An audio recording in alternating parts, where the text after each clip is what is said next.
Bayan, patuloy ang pagtugon ng lokal na pamahalaan sa epekto ng Bagyong Ramil sa Marinduque, kung saan ilang lugar ang lubog pa rin sa baha at hindi madaanan.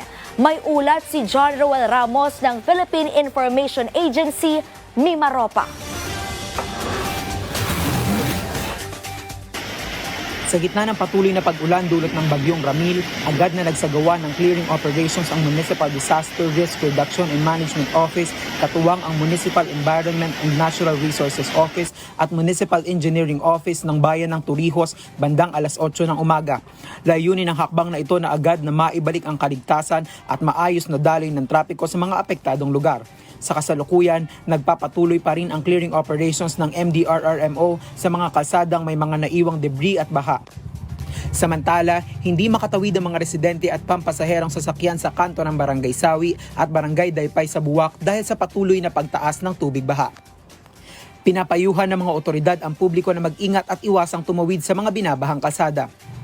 Activated na rin ang Disaster Response Group ng Philippine Coast Guard at suspendido na ang lahat ng biyahe ng sea vessels sa karagatan bilang bahagi ng safety measures. Sa ngayon, nananatiling nakataas ang Tropical Cyclone Wind Signal No. 1 sa lalawigan. Patuloy na pinapaalalahanan ang lahat ng manatiling alerto at makinig sa mga opisyal na abiso. Mula rito sa Marinduque, John Roel Ramos ng PIA Mimaropa, nag-uulat para sa Integrated State Media.